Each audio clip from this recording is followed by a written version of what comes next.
Hello students, welcome to the third lecture of the introductory chapter of software engineering.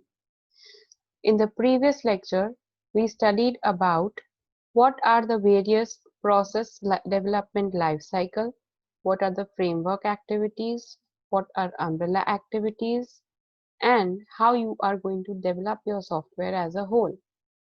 In this lecture, we will be focusing on starting from the software myths. Myths are nothing but biased views or judgments made by the developer or the customer or the higher management. So you can say erroneous beliefs about software and processes, or you can say misleading attitudes which are causing serious problems are called software myths. Myths are categorized into three parts. First, we will deal with management associated myths. Management associated myths are generally uh, project manager centric. So first myth is the organization has books of standards and procedures in the libraries, and they say that it is enough for building a good software.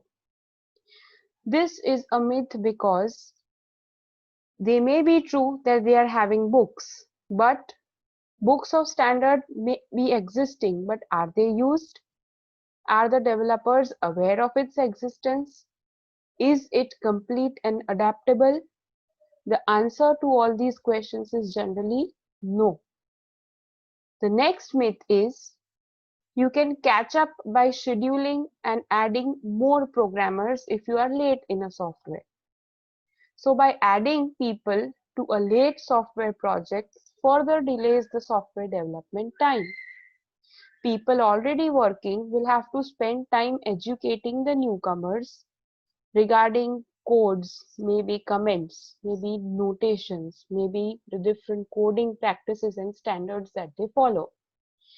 Hence, the time which is spent on coding and productive work will be reduced. The third myth regarding management is if you are outsourcing a project, then you can sit and relax. This is also untrue because an organization that doesn't understand how to manage and control their software project internally, they will invariably struggle when they are outsourcing their projects. Next, we are going to deal with customer related myths. The first myth is that the objectives are general statements and you don't need to elaborate them. You can just start writing programs through a general statement. This is untrue because stable requirements are not always possible. Ambiguous statements will bring disasters in the project. Only collaborative efforts of the programmers, of the customers, of the stakeholders is required. A proper communication is required so that requirements can be elicited and gathered properly.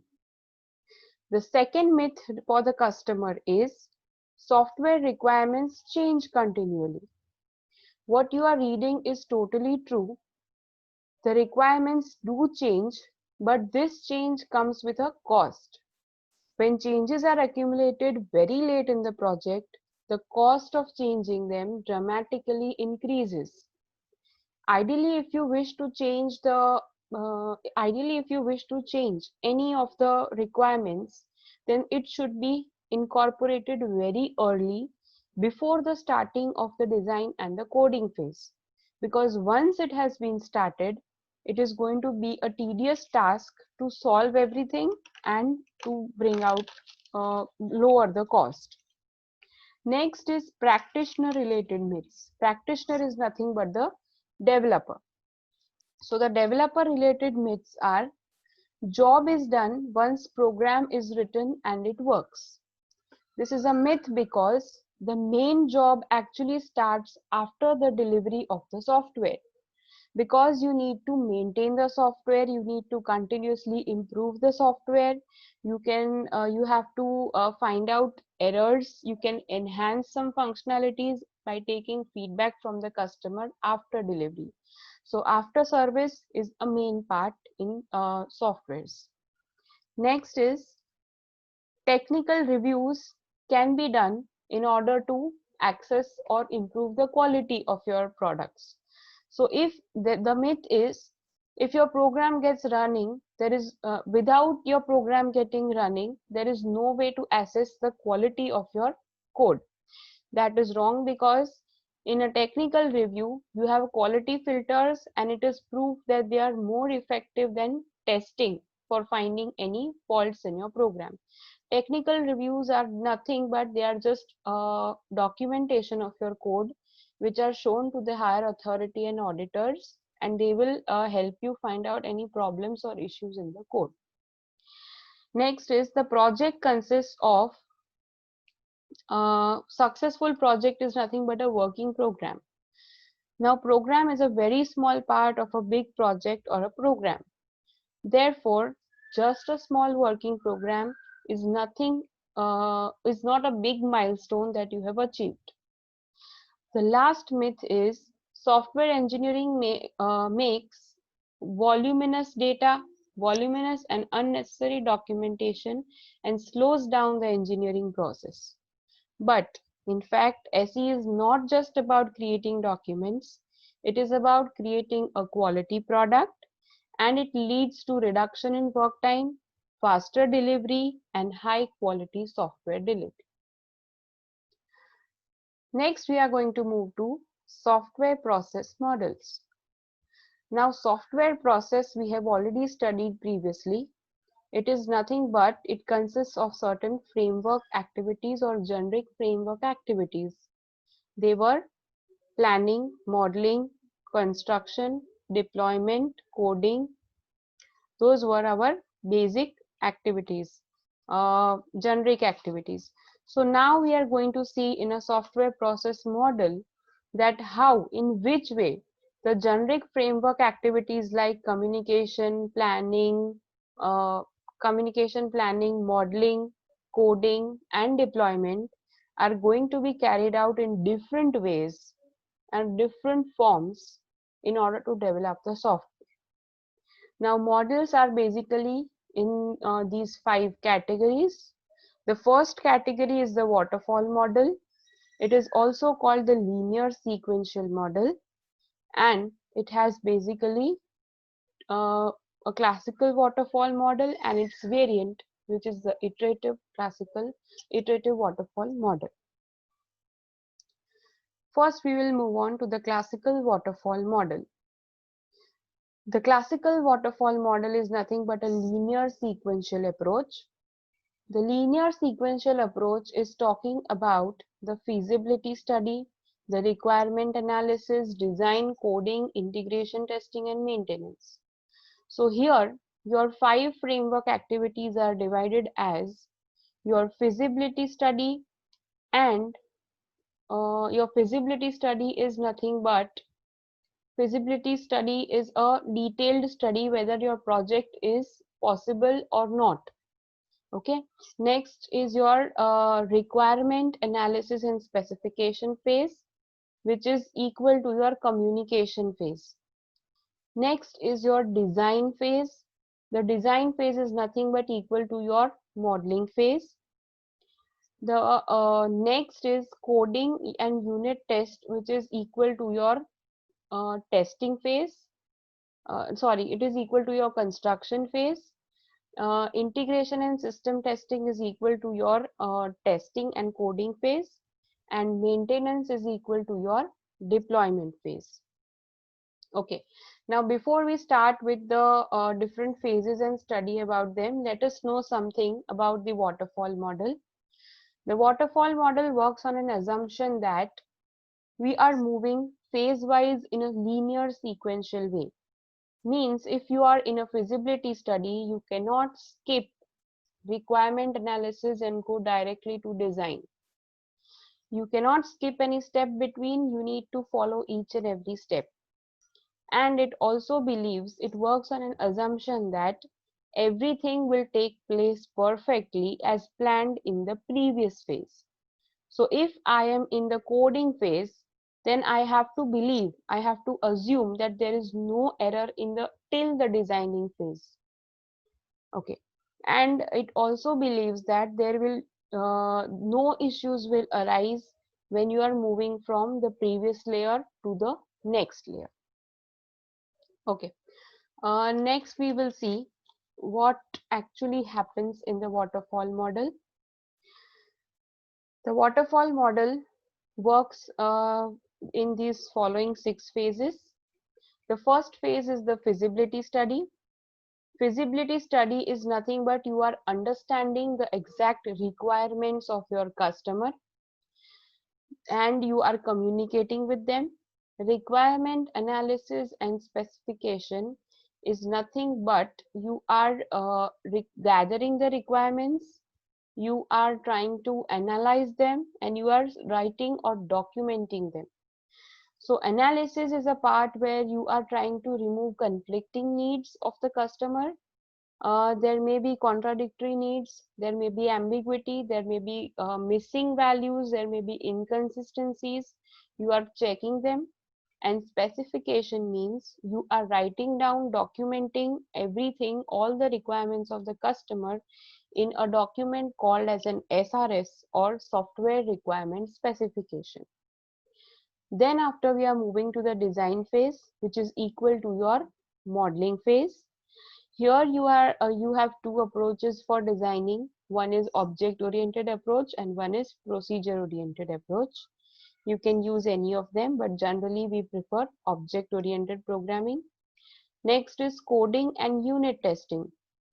Coding and unit testing are going to help you with writing or actual implementation of the functionalities that have been gathered. Functionality is nothing but the functions or features that you want in a system.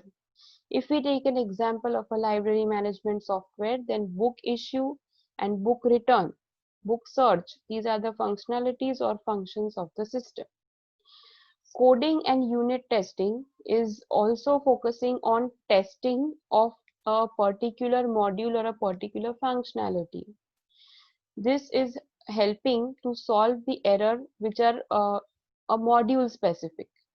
Next is your testing, system testing and integration testing.